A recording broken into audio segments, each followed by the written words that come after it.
बिस्मिल्लाहिर्रहमानिर्रहीम। गुमनाम हीरोज़ के मुअज़्ज़ज़ नाज़रीन व सामीन, अस्सलामु अलैकुम। डॉक्टर मोहम्मद उनीब सलीमी के साथ आप सुन रहे हैं देवता। तो आइए बढ़ते हैं कहानी की जानिब। स्लारा के चेहरे का रंग उड़ गया था। ना आगे जा सकते थे, ना पलटकर वापसी का रास्ता इख्तियार कर सकते थे। वापसी के रास्ते पर चीता मौजूद था। ना जाए मानदन, ना पाए रफ्तन वाला मामला था। पारस ने ज़रा आगे बढ़कर पस्ती में झांक कर देखा। अंदाज़ा किया तकरीबन 50 फुट की गहराई पर वो दरिया बह रहा था। उसने कहा, छलांग लगा दो। वो चीख कर बोली, नहीं, क्या तुम्हारा दिमाग चल गया है? इतनी गहराई में छलांग का मतलब है खुद को मौत के हवाले कर देना। तुम नहीं मरोगी, जिंदा रहोगी, नीचे पानी है। ये कहते ही उसने फिर स्टैन गन से फायरिंग की। चीता उछलकर एक बड़ी सी चट्टान के पीछे चला गया। वहां से उछलकर फिर पत्थर के ऊपर आया और गरजने लगा। पारस ने अपनी कारतूस की पेटी चीते की तरफ उछाल दी। फिर स्टैन गन भी उसकी तरफ फेंकते हुए कहा, स्लारा, अब हम निहत्ते हैं। मेरे पास सिर्फ एक चाकू है और मैं कोई टार्जन की औलाद नहीं हूं, लिहाजा एक ही रास्ता है। आओ, मेरा हाथ पकड़ो और छलांग लगा दो। अब एतराज की गुंजाइश नहीं थी। खाली हाथ रहकर चीते का लुकमा बनना गवारा नहीं था। उसने डरते डरते पारस का हाथ थाम लिया। फिर लरजती हुई आवाज में बोली, मैं मर जाऊंगी। जिंदा रहने का हौसला करो तो नहीं मरोगी। याद रखो, दरिया में गिरते ही पहले गहराई में जाओगी, फिर 2 हाथ मारते ही उबर कर सतह पर आ जाओगी। उसके साथ ही तैरना शुरू कर देना। चलो, 1 2 3। ये कहते ही उसने छलांग लगाई। स्लारा ने आंखें बंद कर लीं। उसके हाथ को एक झटका पहुंचा तो किनारे से उसके कदम उखड़ गए। उसके हलक से चीख निकल गई। पारस का हाथ छूट गया। उसने जरा आंखें खोलकर देखा, फिर जल्दी से आंखें बंद कर लीं। उसे यूं लग रहा था जैसे आसमान से गिर रही हो और पता नहीं कहां पहुंचने वाली हो। यह सिर्फ चंद सेकंड की बात थी। फिर गड़ाप से पानी के अंदर चली गई। चीता पत्थर पर से छलांग लगाकर किनारे आया था और सर झुकाकर उन दोनों को हसरत से देख रहा था जो उसका लुकमा बनते बनते रह गए थे। दरिया बहुत गहरा था, लेकिन वो दोनों तैरना जानते थे। गोताखोरी का भी हुनर आता था, लिहाजा पानी में डूबते ही फिर उभर कर सतह पर आ गए और तैरने लगे। तैरने में भी ज्यादा मुशक्कत की जरूरत नहीं थी। दरिया की पुरजोर लहरें उन्हें बहा कर ले जा रही थीं। वो सिर्फ डूबने से बचने के लिए हाथ पांव मार रहे थे। दरिया नशेब की तरफ बह रहा था, इसलिए बहाव तेज था। वो दोनों इतनी ही तेजी से बहते जा रहे थे। जहां उन्होंने छलांग लगाई थी वहां दोनों किनारों की ऊंचाई तकरीबन 50 फुट होगी। अब वो ऊंचाई बतदरीज कम होती जा रही थी। साहिल नीची सतह पर दिखाई देने लगा था। वो पता नहीं कितने मील तक बहते रहे। तेज रफ्तार लहरों में वक्त और फासले का अंदाजा नहीं हो रहा था। बहुत दूर तक बहने के बाद वो दरिया 2 मुख्तलिफ समतों में तकसीम हो गया। यूं तो वो सीधा बहता जा रहा था, लेकिन उसकी 2 शाखें दाएं बाएं निकल गई थीं। एक शाख शुमाल की तरफ जा रही थी, दूसरी जुनूब की तरफ। जुनूबी साहिल पर एक दरख्त झुका हुआ था। पारस उसकी शाख पकड़कर रुक गया। फिर पीछे आने वाली स्लारा से चीख कर कहा, इस तरफ चली आओ। वो उससे बहुत दूर एक बड़े से पत्थर को पकड़कर रुक गई। हाँफते हुए चीख कर बोली, मैं नहीं आऊंगी। इसी तरह बहती हुई तुमसे दूर निकल जाऊंगी। तुम्हारी मर्जी है। आगे पानी का बहाव कम है, वहां मगरमच्छ हो सकते हैं। अरे मगरमच्छ से क्या डराते हो? तुमने तो मुझे मार ही डाला था। इतनी बुलंदी से मुझे छलांग लगाने पर मजबूर किया। मैं मर जाती तो तुम्हारा कुछ ना जाता। अब जिंदा देखकर फिर यरगमाल बनाकर ले जाना चाहते हो। मैं तुम्हारे साथ नहीं जाऊंगी। जिस पत्थर के सहारे खड़ी हुई हो उसके बाद बहुत गहराई है। अगर तुम अपनी जिंदगी चाहती हो तो किनारे की तरफ तैरती चली आओ। गहराई होने दो, मैं डूब कर मर जाऊंगी मगर तुम्हारे हाथ नहीं आऊंगी। पारस ने अपनी कमर से चाकू निकाला, फिर उसे खोलते हुए कहा, अगर तुम इधर नहीं आओगी तो मैं भी किनारा छोड़ दूंगा और बीच दरिया में आकर तुम्हारा रास्ता रोकूंगा। तुम मेरे साथ नहीं आना चाहोगी तो चाकू से जख्मी करके यहां घसीटता हुआ लाऊंगा। वो चाकू की तरफ देखकर सोचने लगी, अगर मैं इससे बचकर निकल भी गई तो तन्हा कहाँ जाऊंगी? पता नहीं जंगल के किस हिस्से में हूं। जॉर्ज से राबता कायम करने का कोई जरिया भी नहीं है और ना ही वो लोग मुझे अब तलाश कर सकते हैं। उसने सोचते सोचते सर उठाकर पारस की तरफ देखा। फिर उसके दिल ने कहा, यह वाकई मर्द का बच्चा है। देखो तो यकीन नहीं आता, लेकिन मैं देखती आ रही हूं। अगर एक नौजवान लड़के के कारनामों से मुतासिर होकर इसे जवान मर्द कहा जा सकता है तो मैंने ऐसा जवान मर्द अपनी ज़िंदगी में पहले कभी नहीं देखा। और ना देखूंगी। एक के पल्ले पड़ गई, यही काफ़ी है। पारस ने बुलंद आवाज़ से पूछा, क्या तुम मुझे देखते देखते सो गई हो? वो चौंक गई, दूसरी तरफ मुंह फेर कर सोचने लगी। मैं इसके हाथ नहीं आऊंगी, इसे दूर बहती जाऊंगी, देखती हूँ ये और कितना हौसले वाला है, मुझे किस तरह दरिया किनारे तक ले जाएगा। उसने पत्थर का सहारा छोड़ दिया, फिर बहती हुई जाने लगी। पारस ने उसे देखा, चाकू बंद किया, उसे कमर की बेल्ट में फंसाया, फिर झुके हुए दरख्त की शाख पर से छलांग लगाकर दरिया में पहुंच गया। वो लहरों के जोर पर तैरती आ रही थी। पारस उसके करीब पहुंचने की कोशिश करने लगा। जब स्लारा ने देखा कि वो करीब आ रहा है तो उसने तैरते हुए अपना रुख बदल दिया। वो अभी एक दूसरे के करीब नहीं पहुंचे थे, इससे पहले ही वो अपना रास्ता बदल लेना चाहती थी। पारस ने डुबकी लगाई, उसकी नज़रों से ओझल हो गया। वो तैरते हुए इधर उधर नज़रें दौड़ाने लगी। उसकी चालाकी पर हैरत हो रही थी। पता नहीं वो पानी के अंदर ही अंदर किस तरह उसके करीब पहुंचने वाला था। वो तेजी से तैरने लगी। उसी वक्त हलक से चीख निकल गई, किसी ने पानी के अंदर दबोच लिया था। वो डूबने लगी। दूसरे ही लम्हे फिर उभर आई। अब उसके साथ पारस था। वो तड़प कर खुद को छुड़ाने लगी। पारस ने उसे आसानी से छोड़ दिया, लेकिन फिर चालाकी दिखाई। उसने लंबे बालों को पकड़ लिया था और दूर ही दूर रहकर तैरता जा रहा था। वो अपने बालों को छुड़ाने की कोशिश करती जा रही थी, साथ ही हाथ पांव मारती जा रही थी ताकि पानी की सतह पर उभरी रहे और सांस लेती रहे। उसी जिद्दोजहद में पता ना चला कि वो किस तरह साहिल तक पहुंच गई। अब उसमें इतनी हिम्मत नहीं थी कि वो अपनी जिद का मुजाहिरा करती और दरिया में छलांग लगाकर तैरना शुरू कर देती। वो किनारे पहुंचकर गिर पड़ी थी। चारों शाने चित होकर गहरी गहरी सांसें ले रही थी। भीगा हुआ लिबास बदन से चिपक गया था। वो बड़ी बेनियाजी से आंखें खोले खुले आसमान को तक रही थी। बेनियाज तो पारस भी था। उसे आज तक जितनी तरबियत दी गई थी वो उसी के मुताबिक जिंदगी गुजार रहा था। किसी सनफ़े मुखालिफ से ना दिलचस्पी लेना सिखाया गया था और ना किसी पर वो खुसूसी तवज्जो देता था। बस एक जोजो थी जिससे गहरा लगाव था, और वो लगाव प्यार भरे दोस्ताना जज्बों से ज़्यादा ना था। उनकी मोहब्बत में पाकीज़गी और भरपूर शरारतें थीं। अभी शैतान ने उनके दरमियान मदाखलत नहीं की थी। थोड़ी देर बाद पारस ने पूछा, क्या यहीं सो जाने का इरादा है? उसने सर घुमाकर पारस को देखा। ज़रा देर तक उसे सर से पांव तक देखती रही, फिर बोली, क्या तुम मुझे देख रहे हो? खुदा का शुक्र है मेरी आंखें सलामत हैं, मैं देख सकता हूँ। क्या मैं बहुत हसीन हूँ? तुमने सिर्फ कल से आईना नहीं देखा और इतनी जल्दी भूल गई कि हसीन हो या नहीं। मैं तुमसे पूछ रही हूँ। हाँ, हसीन हो। वो लेटे ही लेटे अंगड़ाई के लिए हाथ उठाकर बोली, क्या मैं जवान भी हूँ? मैं तुम्हें यकीन दिलाता हूँ 50 फुट की बुलंदी से छलांग लगाने के बावजूद भी तुम्हारी जवानी सलामत है। ये जंगल बेयाबान है, मैं साहिल की हरी भरी घास पर भीगी पड़ी हूँ। क्या तुम कुछ महसूस कर रहे हो? हाँ, खतरा महसूस कर रहा हूँ। वो खुश होकर मुस्कुराते हुए बोली, कैसा खतरा? तुम्हारी टांगें दरिया की तरफ हैं। सोचता हूँ कोई मगरमच्छ खींच कर ले जाए तो मैं किसे यरगमाल बनाऊंगा। वो झुंझलाकर उठ बैठी। हुस्न जवानी की कोई कदर ना हो या कोई देखकर उसे महसूस तक ना करता हो तो उससे ज़्यादा तौहीन की बात और क्या हो सकती है। जब कोई ना समझे ना महसूस करे तो वो जवानी जवानी ना हुई, हुस्न हुस्न ना हुआ, कांटों का दरख्त हुआ जिसे कोई देखता तक नहीं और देख ले तो हाथ लगाए बगैर गुजर जाता है। वो उसे टटोलती हुई नज़रों से देखते हुए बोली, तुम इतने नादान तो नहीं हो। मैं नौजवानी की दहलीज पर कदम रख रहा हूँ। ये उम्र नादानी की होती है और नादानी का मतलब शैतानी नहीं होता। तुम ये ना समझना कि मैं तुम पर मर मिटी हूँ और अपनी तरफ माइल कर रही हूँ। तुम खुद समझ रही हो, खुद बोल रही हो। तुम कल से हर कदम पर मुझे तजस्सुस में मुब्तला करते आ रहे हो, कभी जहानत के मामले में, कभी दलेरी के मामले में और कभी एहसासात और जज्बात के मामले में।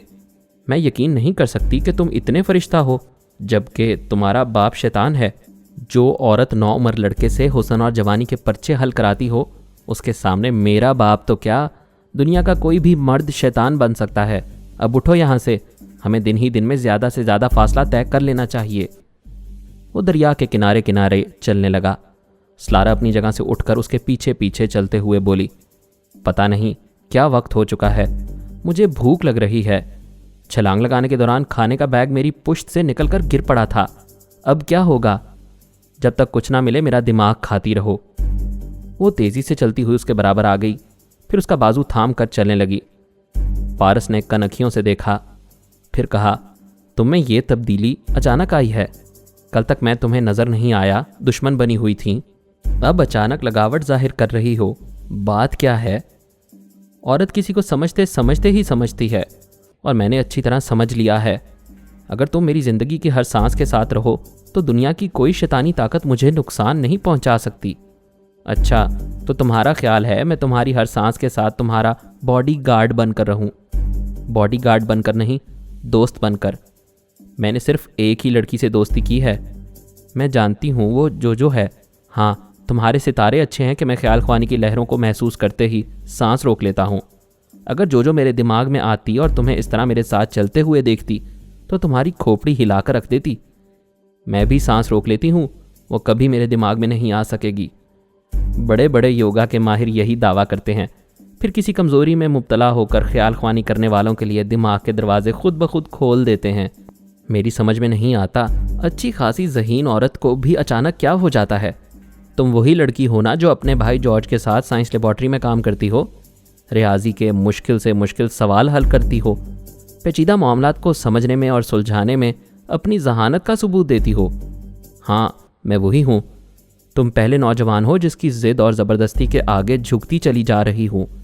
मैं किसी को चक्कर देने में ज़्यादा वक्त नहीं लगाती, लेकिन तुम्हारे साथ जहाँ तक जा रही हूँ और जितनी देर हो रही है उतना ही मुझे फ़ायदा पहुँचने वाला है।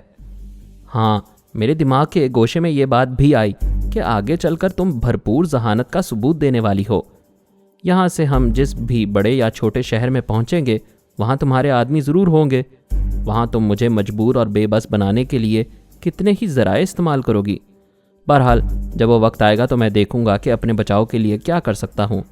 अभी बस इतना बता दो कि कब तक मेरा सहारा लिए मेरे साथ साथ चलती रहोगी। ज़रा अलग होकर भी तो चल सकती हो। वो हंसते हुए अलग हो गई। पारस गहरी संजीदगी से सोचता जा रहा था, अचानक स्लारा का रवैया क्यों बदल गया है? ये मेरी और अपनी उम्र के फ़र्क को मिटा रही है। ज़रूर इसके पीछे कोई चाल है जो अभी मेरी समझ में नहीं आ रही है। दरिया के किनारे छोटी छोटी बस्तियां या छोटे बड़े शहर ज़रूर आबाद होते हैं। वो इसी उम्मीद पर चल रहे थे। आगे चलकर कहीं ना कहीं किसी न किसी आबादी में पहुंचने वाले थे। स्लारा ने कहा, हमने अपनी गाड़ी में 100 किलोमीटर का फासला तय किया था। उसके बाद रात भर चलते रहे और अब भी चल रहे हैं। इस हिसाब से हमने ज़्यादा से ज़्यादा 50 किलोमीटर का फासला तय किया होगा। उसके बाद भी करीबी शहर तक पहुंचने के लिए 150 किलोमीटर का फासला तय करना होगा। ये दिन गुजर जाएगा, रात गुजर जाएगी, कल का दिन भी शायद गुजर जाए। क्या मैं इतनी दूर तक पैदल चल सकूंगी? तुम इस पुख्ता सड़क के हिसाब से फासला नाप रही हो जबकि हम जंगल के अंदर से गुजर रहे हैं। यकीनन ये शॉर्टकट होगा। जंगल का ये अंदरूनी रास्ता सड़क के रास्ते से भी तवील हो सकता है। होने दो, कोई बात नहीं, हम किनारे किनारे चलते हुए ज़रूर किसी बस्ती तक पहुँचेंगे। जब तक हम पहुँचेंगे भूख से मेरा दम निकल जाएगा। मुझे अभी तक भूखे रहने का तजर्बा तो नहीं है, लेकिन मैंने सुना है आदमी मुस्तकिल मिजाज हो तो 3 रोज़ तक भूख बर्दाश्त कर लेता है। शाम तक कुछ ना मिला तो मैं मर जाऊंगी। हर जानदार को खेतों से या जंगलों से खुराक हासिल होती है। ज़रा दूर दूर तक नज़रें दौड़ाती जाओ, कोई ऐसा दरख्त ज़रूर नज़र आएगा जिसके फलों से तुम पेट भर सकोगी। कोई 2-4 मील का फासला तय करने के बाद दूर तक दरख्त ही दरख्त दिखाई देने लगे। उनमें फल भी नज़र आ रहे थे। स्लारा ने उन दरख्तों की तरफ दौड़ते हुए कहा, आओ जल्दी आओ, देखो ये फल खाने के काबिल हो सकते हैं। इतनी देर से आहिस्ता आहिस्ता चल रही थीं, खाने पीने की चीज़ें देखते ही दौड़ने लगी। अगर पहले ही तेज़ी से चलती रहती तो हम कुछ और फासला तय कर लेते। वो एक दरख्त पर चढ़ गया, फिर उसके फल तोड़कर नीचे फेंकने लगा। उसके बाद एक शाख से लटक कर नीचे कूद गया। फिर उसने पूछा, तुम खामोश क्यों खड़ी हो? इतने फल तुम्हारे कदमों के पास हैं, उठाओ और खाओ। वो हिचकिचाते हुए बोली, मैं पहले नहीं खाऊंगी। यानी तुम्हें डर है कि अगर यह जहरीला हुआ तो मर जाओगी? उसने हाँ के अंदाज में सर हिलाया। पारस ने एक फल उठाया, फिर चाकू से काटकर उसे देखा, नाक के पास ले जाकर सूंघा, फिर जुबान से चखा, उसके बाद दांत से काटकर थोड़ा सा खाया। स्लारा ने पूछा, कैसा है? पारस ने मुंह बनाकर कहा, कुछ अजीब सा जायका है, अभी तक समझ में नहीं आ रहा है। पूरा फल खाकर देखो। खा तो रहा हूँ। वो आहिस्ता आहिस्ता चबाकर खाने लगा। स्लारा उसे गौर से देखती जा रही थी। उसने पूरा फल खा लिया, लेकिन अचानक ही उसके दीदे फैल गए। वो वहशतज़दा नज़रों से उसे देखने लगा। वो घबराकर पीछे हट गई, फिर बोली, क्या हुआ? उसने जवाब नहीं दिया। गहरी गहरी सांसें लेने लगा, फिर दोनों हाथों से सर थाम कर कभी इधर देखने लगा, कभी उधर जाकर तकने लगा, जैसे साफ तौर पर नजर ना आ रहा हो। फिर उसके मुंह से हल्की सी हंसी की आवाज़ सुनाई दी। वो फिर सहम कर बोली, क्या हो रहा है पारस, तुम्हें क्या हो रहा है? उसकी हंसी कहकहे में बदल गई। वो जोर से कहकहे लगाते हुए बोला, मज़ा आ रहा है, पूरा जंगल घूम रहा है, इधर से उधर जा रहा है और उधर से इधर आ रहा है, और तुम भी तो नाच रही हो। वो परेशान होकर बोली, क्या यह नशीला फल है? उसने एक जोर का कहकहा लगाया। अचानक वो कहकहा एक झटके से रुक गया, जैसे उसकी सांस रुक गई हो। पारस के दीदे और फैल गए थे। वो लुढ़खड़ा कर पीछे दरख्त से टकरा गया। उसकी गर्दन यूं हिल रही थी जैसे सांस अटक अटक कर आ रही हो और वो बड़ी मुश्किल से सांस खींच रहा हो। फिर वो धप से गिर पड़ा। स्लारा ने चीख कर कहा, पारस क्या हुआ? तुम्हें क्या हुआ? जवाब दो। वो दौड़ती हुई करीब आई। उसके चेहरे को दोनों हाथों से थाम कर देखा तो उसकी भी ऊपर की सांस ऊपर हो गई, क्योंकि पारस की सांस रुक गई थी। दीदे साकित हो गए थे। उसने नहीं कहते हुए चीख मारी। उसके चेहरे को छोड़ा तो उसकी गर्दन एक तरफ ढलक गई। चंद लम्हों के लिए उस पर सख्ता सा तारी हो गया। वो अपनी जगह से हिल ना सकी। फिर जरा पीछे हटकर उसे गौर से देखा। उसके बाद करीब आई। उसके एक हाथ को थाम कर नब्ज टटोलने लगी। उसकी नब्ज नहीं मिल रही थी। उसे यकीन नहीं आ रहा था। अभी यह नौजवान हंसता बोलता जा रहा था, अपनी जिंदगी का मुकम्मल सबूत दे रहा था। फिर देखते ही देखते कैसे मर सकता है? क्या मौत इसी तरह अचानक हमला करती है? उसने कलाई छोड़ दी। फिर घुटनों के बल रेंगती हुई करीब आई। उसके सीने पर सर रखकर उसकी धड़कनें सुनने की कोशिश करने लगी। पारस गर्दन ढलकने के बाद इस तरह झुक गया था कि वो पूरी तरह उसके सीने तक पहुंच नहीं सकती थी। फिर भी उसने सुनने की कोशिश की और नाकाम रही। तब वो चीख मारकर पीछे हट गई। नहीं नहीं कहते हुए दूर जाने लगी। चारों तरफ घूम घूम कर देखते हुए कहने लगी, ओह गॉड, ये क्या हो गया? अब मैं तन्हा इस जंगल में कैसे रहूंगी? कहाँ जाऊंगी? मुझे डर लग रहा है। जंगल में उसकी आवाज दूर दूर तक गूंज रही थी। मुझे डर लग रहा है, डर लग रहा है, लग रहा है, लग रहा है। फिर उसने पारस की तरफ घूमकर पीछे हटते हुए कहा, पारस पारस उठ जाओ, उठ जाओ पारस, उठ जाओ, उठ जाओ। वो पारस को उठने के लिए कह रही थी और उसकी लाश से डर भी लग रहा था। वो पीछे हट रही थी, दोनों हाथों से सर थाम कर चारों तरफ देख रही थी। ऐसे वक्त यही समझ में आया कि दिन की रोशनी में जितना फासला तय कर सकती है और जितनी जल्दी किसी बस्ती तक पहुंच सकती है, उतना ही उसके लिए बेहतर होगा, वरना वो भी तन्हा इसी जंगल में मारी जाएगी। ये सोचते ही वो तेजी से दौड़ते हुए दरिया के किनारे पहुंची। वहां से पलट कर देखा, पारस बहुत दूर एक दरख्त के पास घास पर उसी तरह बेहिस्सो हरकत पड़ा हुआ था। वो वहां से दौड़ते हुए दरिया के किनारे किनारे जाने लगी। अब उसकी यही कोशिश थी कि ज़्यादा से ज़्यादा फासला ज़्यादा से ज़्यादा तेज़ी से तय कर ले। उसने जूडो कराटे की तरबियत हासिल की थी। रोज़ाना अलग सभा 1 आध मील तक दौड़ लगाती थी। ये रियाजत अब उसकी ज़िंदगी की ज़मानत थी। वो बड़ी दूर तक दौड़ती हुई गई, फिर रफ्तार ज़रा सुस्त कर दी, लेकिन तेज़ी से चलती गई। जब ज़रा सांस बहाल होने लगी तो फिर दौड़ लगाना शुरू कर दी। वो इसी तरह कभी दौड़ रही थी, कभी तेज़ी से चल रही थी। जब तक पारस साथ चलता रहा था, वो नखरे करती रही थी। उसे सताने के लिए, परेशान करने के लिए आहिस्ता आहिस्ता चलती थी। आज सुबह तक ये आस थी कि ऐसी सुबुक रफ्तारी बरकरार रखेगी तो उसके आदमी मदद के लिए पहुंच जाएंगे, लेकिन पारस ने उसकी आस हमेशा के लिए ख़त्म कर दी थी। अब वो दौड़ते हुए सोच रही थी, अगर पहले ही पारस के साथ दौड़ लगाती रहती और तेज़ी से चलती रहती तो अब तक किसी न किसी आबादी तक पहुंच जाती। अब तन्हा दौड़ती हुई पता नहीं कितने मील का फासला तय कर चुकी थी। आखिर एक जगह थक कर रुक गई। उसके कदम डगमगा रहे थे। वो रुकना नहीं चाहती थी। डगमगाते हुए कदमों से आगे बढ़ रही थी। अब उसे महसूस हुआ जैसे कोई दौड़ रहा है। उसने चौंक कर इधर उधर देखा, फिर कान लगाकर सुनने लगी। दौड़ते हुए कदमों की आवाज़ सुनाई दे रही थी। वो एकदम से सहम गई। इधर उधर बचाव का रास्ता तलाश करने लगी। फिर एक दरख्त के पीछे जाकर चीखते हुए बोली, कौन है? यहाँ कौन है? उसके बोलते ही आवाज़ रुक गई थी। गहरा सन्नाटा छा गया था। वो कान लगाकर सुनने लगी। अब कोई आवाज़ सुनाई नहीं दे रही थी। वो उल्टे कदमों पीछे की तरफ जाते हुए चारों तरफ देखती जा रही थी। कई मिनट गुजरने के बाद भी आवाज़ सुनाई नहीं दे रही थी। वो पलटकर फिर दरिया के किनारे दौड़ने लगी। इस बार उसकी रफ्तार और तेज हो गई थी। खौफ के मारे और ज्यादा तेजी से दौड़ना पड़ रहा था। अभी थोड़ी देर पहले वो बिल्कुल निढाल हो गई थी। उसके कदम डगमगा रहे थे। खुद को दौड़ने के काबिल नहीं समझती थी, बल्कि कहीं थक कर गिरना चाहती थी। लेकिन अचानक फिर दौड़ने पर मजबूर हो गई थी। इंसान को अपनी जिंदगी से बहुत प्यार होता है। वो अपनी सलामती के लिए कांटों पर भी दौड़ता चला जाता है।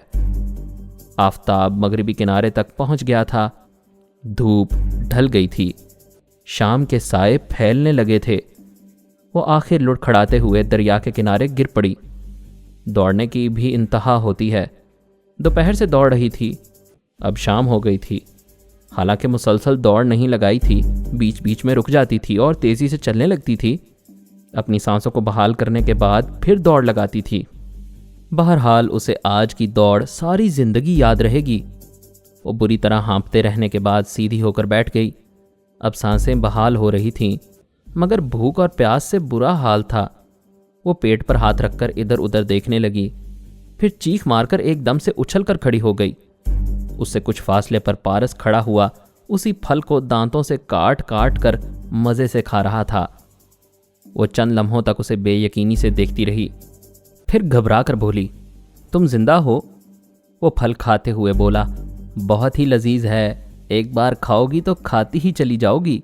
वो गुस्से से बोली, यू चीट, धोखेबाज, फरेबी, मैं तुम्हें जिंदा नहीं छोड़ूंगी। उसने झुककर पत्थर उठाया, फिर खींच कर मारा। पारस एकदम पीछे हट गया। उसने दूसरा पत्थर मारा। वो फजा में उछला, फिर वापस जमीन पर आ गया।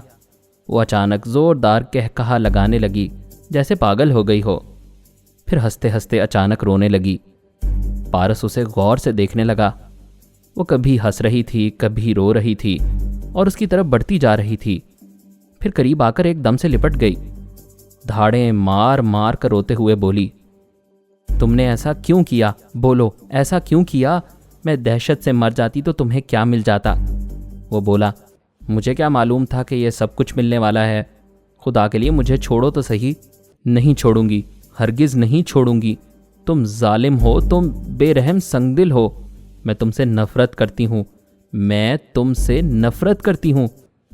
ये कहते कहते उसने पारस के चेहरे को दोनों हाथों से थाम लिया। वो एकदम से बौखला गया। जिस बात की तवक्को ना हो और वो होने लगे तो चंद लम्हों के लिए हवास बजा नहीं रहते।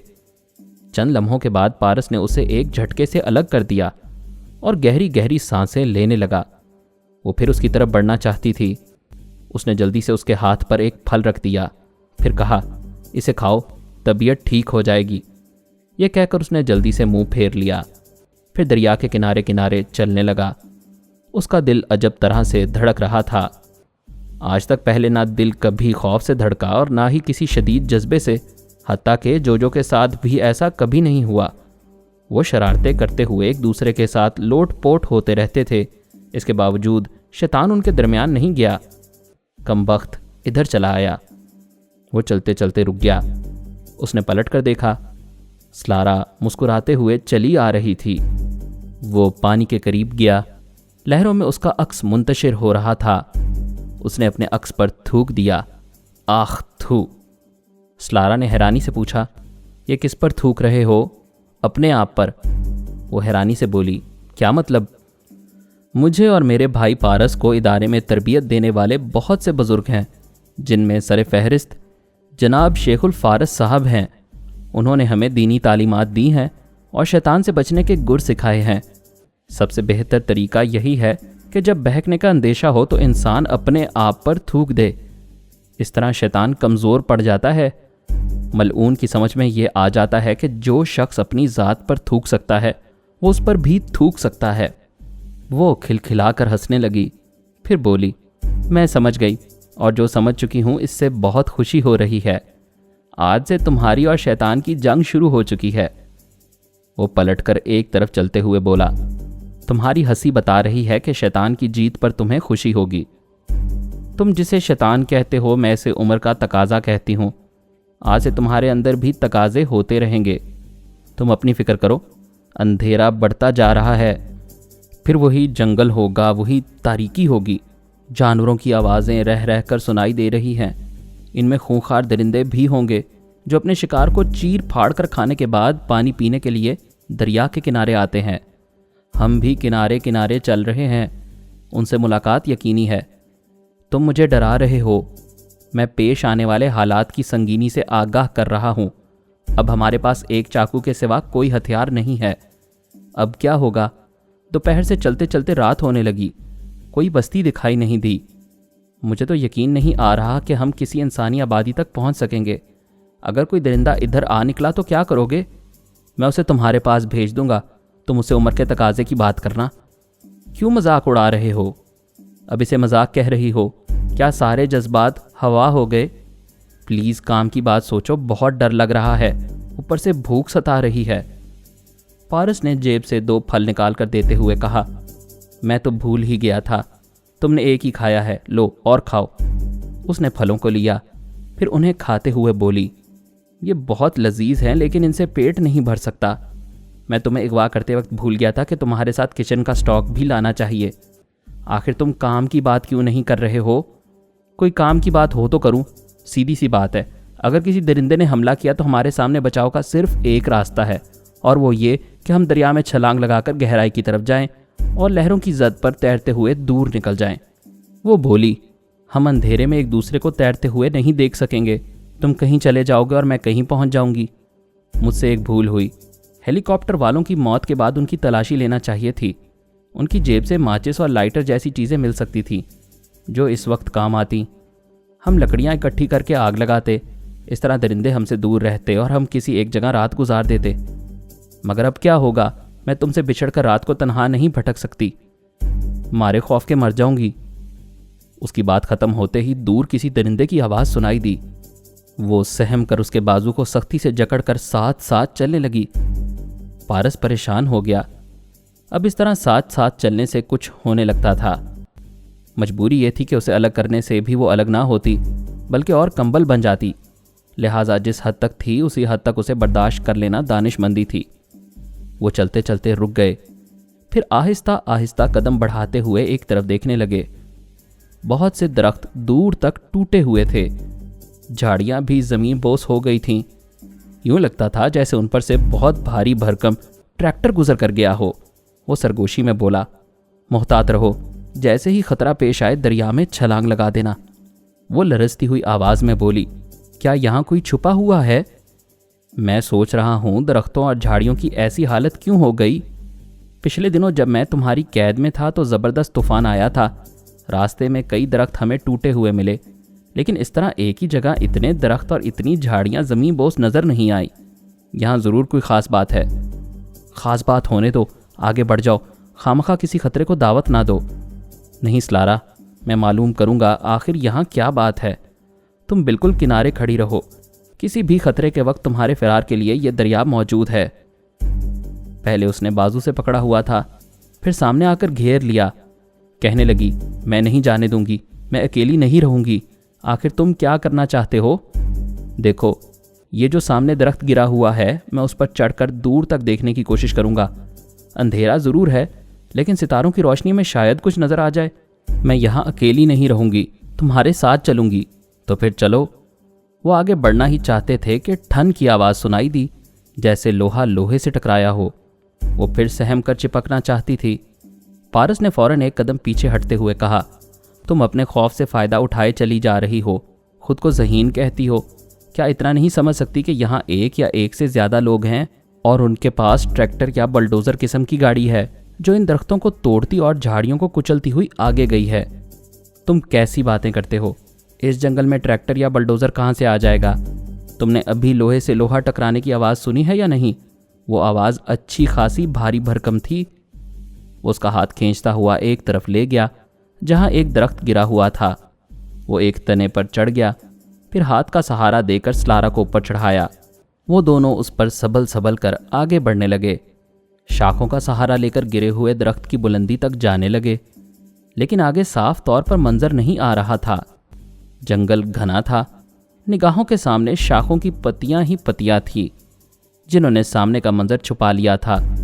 दिन का वक्त होता तो शायद इन पत्तियों से परे देखा जा सकता था। वो मायूस होकर सरगोशी में बोला, यहां से कुछ नजर नहीं आएगा, नीचे उतरकर आगे बढ़ना होगा। मजीद अक़सात सुनने के लिए हमारे चैनल का सब्सक्राइबर बने और साथ ही बेल आइकन को क्लिक करें ताकि आपको हर आने वाली नई वीडियो की नोटिफिकेशन मिलती रहे। हमारी वीडियोस को लाइक और शेयर करें और हमें अपनी दुआओं में याद रखिएगा। ISI और पाक आर्मी जिंदाबाद, पाकिस्तान पाइंदाबाद। हम फिर मिलेंगे इंशाअल्लाह एक नई किस्त के साथ। तब तक के लिए अल्लाह हाफिज।